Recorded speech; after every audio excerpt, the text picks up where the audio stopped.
Welcome to my podcast, The American Dream. In 30-minute episodes, we will hear from successful Turkish professionals about their journey from Turkey to the US. My main objective is to inspire young Turks on their journeys to America and for stories to be modeled after. And my guest today is Olga Yıldırak. Now, as I believe, she has been working in the risking and compliance sector of Santander for the last 6 years.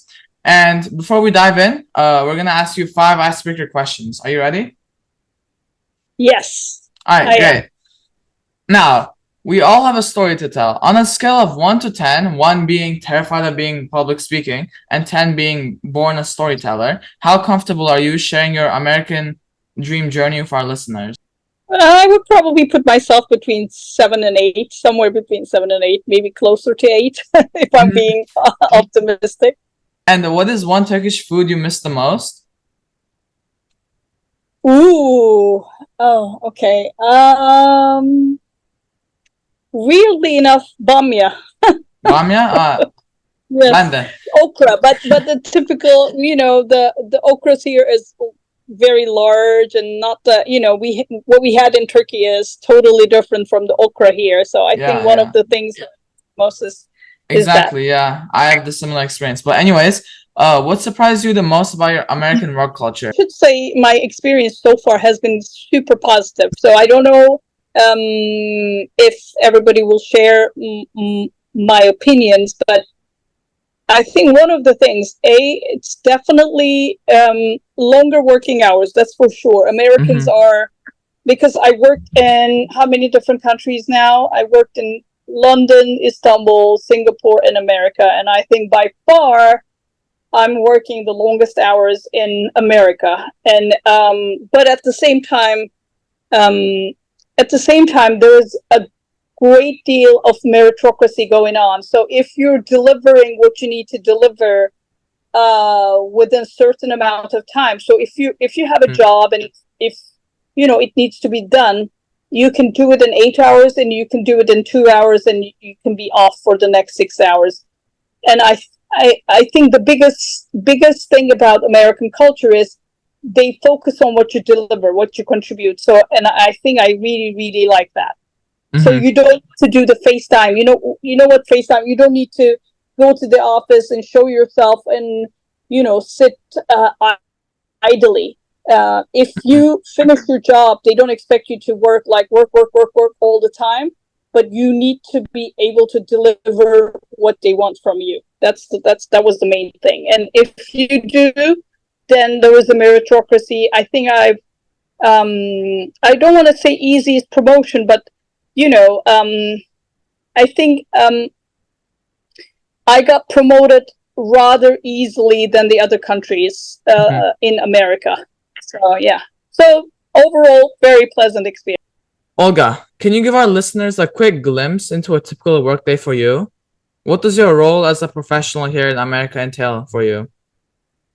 Oh, okay. So I'm a risk and compliance professional, and I work as a business control officer for deposits, which means that so I can tell you a little bit of, because maybe I can give you the bigger picture first and then tell you what I need. So what I do as a risk professional is to come up with a process map of the departments that I'm in charge of, and then within that process map, like in every step, like you are a bank customer, you go to the branch and you would like to open an account. So I go step by step throughout that process and flag the risks.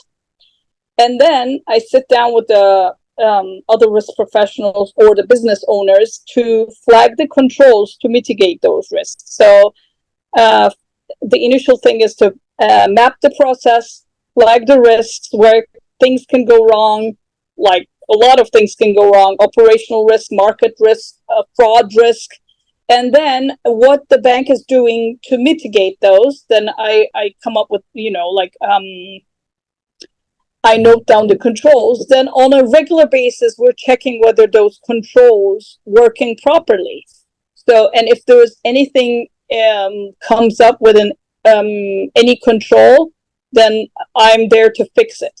I also am a FDIC. I'm also responsible for FDIC 370 program, which means I'm a compliance professional who needs to make sure the bank is in line with or in compliance with the regulation stipulated by FDIC 370 or regulatory guidance. So my day-to-day work is to make sure all the controls are working. If there is a new product or new service, I need to identify the new risks and maybe come up with new controls to mitigate those risks. And also need to make sure that our bank is almost always on the line with whatever is stipulated on the regulations. Great. And I just have a question while listening to that. So, like, I'm guessing there's thousands of transactions every day, and like thousands of events that's happening every day. So, is there like a simple algorithm in the behind that flags something, and you like manually check that as well, or is that done totally manually? There is a mixture of both. So, as much as in the banking, we're trying to steer away from anything manual. We're still relying on Excel spreadsheets, and but there are a lot of portals, or tableaus or other things that automatically feed into our systems, raising a red flag. So and also in order to make sure we do like a manual checks, I would say periodically, but on a day-to-day basis, those automation tells us whether something is going wrong. Mm-hmm. And when the idea of moving to the US first take root, and was this a gradual process or a sudden decision? And what factors ultimately led you to take this step? So, my daughter was born in Singapore. Then we moved to Turkey. We stayed there for 3 years, and I had a 4.5-year-old daughter and a 2-year-old son when we decided to move abroad again. And then we were supposed to go back to London, but then I think a couple of things. Financially, we realized that, and I wasn't going to work the first 2 years because I need to get the kids adjusted. They weren't speaking any English. And then, of course, it's obvious that we're going to have some struggles adjusting to this new culture, to the new language. So, one of the things that we looked into between US and the UK, how comfortable are we going to be with one income, with single income? And then I think US surpassed the UK. And the other elements that was very important to us, like whoever we talked in the UK, were sending their kids to private school. And then we heard, and my husband's cousin lives in Lexington, as you know, Oslo. And Oslo told us there is this town where they live, Lexington, and its public schools are phenomenal. So we were thinking, okay, if we go to UK, A, we're going to earn less, and B, we're going to end up sending our kids to private school, which is even going to mean less money. Let's get our kids a good education for free, and then we can think about moving back to Europe. So that's how we came to this decision. And what granted you the opportunity to move to the US in the first place? My husband works for American company for the last 18 years, and as soon as we decided, we told them, we told them that we wanted to move to US rather than UK, and whether it was possible, and they were graciously granted us the opportunity to move here. So yeah, that's how it happened. And is that how you gained your citizenship, or what did you have from before? Ilker was already a citizen, so first obtained my green card through him, and then got my citizenship, I think, in 3 years or something. If you're a spouse of a American citizen, then yeah, it's quicker than the other route. And do you think your Turkish upbringing prepared you adequately for the American workforce in Santander, or did you have to make large adjustments to your knowledge and thinking? I don't think so. I mean, I didn't need to make big adjustments, but I think the one outstanding thing about my upbringing, I went to good schools. You know the difference about like private schools in Turkey, and then the schools where you need to take an exam to get in, but they're public schools, but you need to be bright enough to be able to get in. I was in one of those schools. And but I think one of the things that contributed to my ease of adjusting to United States is I read a lot in English. So, and then I mean, people say, okay, you need to do this, you need to do that. I think if you want to adjust as quick as possible to one culture, you need to speak the language, and you need to speak it well, and you need to read a lot so that you see the, because otherwise you wouldn't understand the jokes, you wouldn't understand the references. So I kind of read a lot. Then I also immersed myself into American TV shows like, I don't know, Seinfeld, Friends, Frasier. There are loads of them, and I was listening to it in its original language. So that I think even that prepared me for the references that to be able to understand the inside joke thing. And I know if somebody from Turkey would listen to these podcasts, I would only recommend them to read a lot, but read the things that you enjoy reading, because without it definitely contributes to your language without you noticing it. What were some of the biggest challenges that you faced in your career while moving to the US or like abroad? Okay, so America is one of the things that I'm not very fond of is the childcare in America. So that's the biggest problem, which they're trying to address right now. So I don't know, but my kids are already like 12 and 10. It might be too late for me, but when we moved here, they were 2 and 4. And unfortunately, the childcare is super expensive, and it's not very accessible. And we were at I was lucky for some personal reasons that, I send my kids to public free school because of my daughter's situation.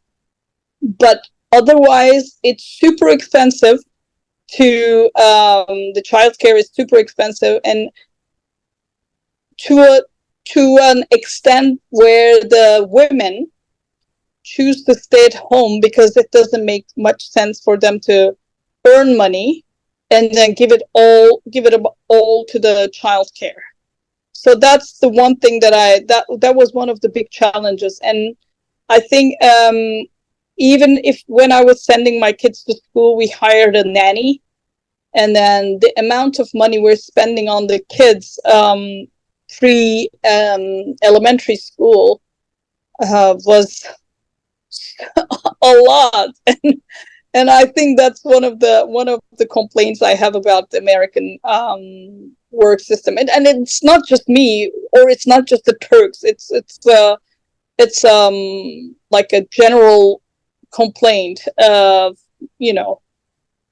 it goes across all the races and all the backgrounds, including the Americans themselves. I have a question for that. To overcome that challenge, it's like from experience, like I'm a high schooler and my friends like would like to like have jobs, and I know some of them like would think of being nannies for like elementary school kids. Has hiring high schoolers ever worked for you, or have you ever tried it for being a nanny? Because I know it's cheaper for sure. I haven't, but I think if I have, because one of my kids is neurodivergent. I think that was the reason that I haven't tried that route. But if I had two neurotypical kids, then yes, I would definitely do that. Mm-hmm. But my personal experience was slightly different. Now I would love that, because now I'm like, I should maybe hire a high schooler to hang out with my kiddos, because they can learn from each other. Mm-hmm. And what was the eventual way of overcoming that then? Well, I think what I did was, I didn't hire a high schooler, but I hired somebody who was going to a community college. So as a nanny, well, not a nanny, but she was staying with us, so we were supporting her to pay for her school, and she was helping us, with the kids and around the, and she was kind of welcoming the kids to home when we're not around, because it was pre-COVID. So we weren't like, working from home wasn't an option. So that's how we overcame. We find someone who's Turkish so that the kids can keep the language too. And before we wrap up, what advice do you have for young Turkish professionals on adapting to American work culture and building relationships with colleagues? Working is very important in the United States, and certain things which can deemed as cheesy in our culture, like if you meet with someone and if you're a big fan of his or her work, to send an email and say something along the lines of that could be a bit cheesy in Turkish culture. But for the Americans, it's not like that. So then they really appreciate it. And I think I experienced this, even with the job descriptions that you're not totally qualified for, you should go for it, you should apply for it, and you should convince them that you're a good fit for that job. Because I did that, and I've been working at Santander for the last 6 years. I generally got a rating of overachiever, and it shows that they've been very happy with me. But the first job I had, did I have all the qualifications? No, but I convinced them that I can do this job and I can do it well. So I think if there is anything, be ambitious, have the grit. And if you want to work in the US, put that in your mind and make it happen, because I think anything is possible in the US. People are more, how can I say, open to giving you chances, than they are in Turkey. Because, we are a very heavily populated country, and you have to be, super good, and they're very fixated on the degrees, like you have to have a degree from a certain college. But in the United States, you can tell your own story and convince the other person easier than you would in Turkey. Mm-hmm. Great. And I would like to appreciate you on having on this segment again. It's been a real pleasure. And I hope that this story can be modeled after for young Turks listening in. And thank you so much for your time.